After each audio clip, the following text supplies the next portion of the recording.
What was US versus Japanese naval air doctrine at Midway? Imagine a battle where every move could turn the tide of history. At Midway, the clash of naval air doctrines played a key role in shaping the outcome.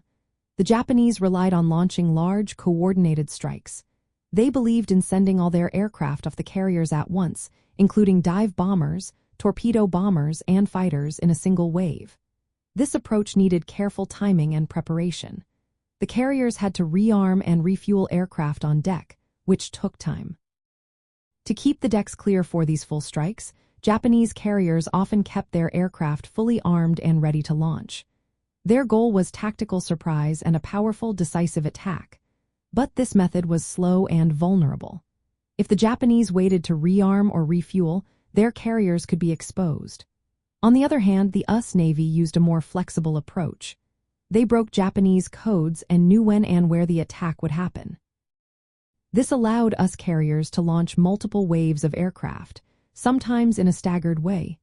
They used land-based planes from Midway Island for early reconnaissance and to disrupt Japanese plans.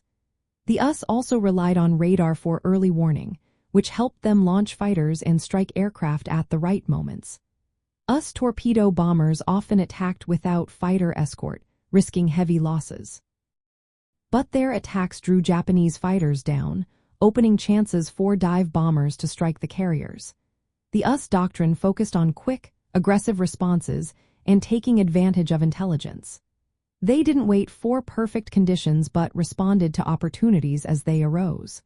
The Japanese strategy aimed for a big, coordinated strike, while the US preferred a more adaptable, opportunistic approach.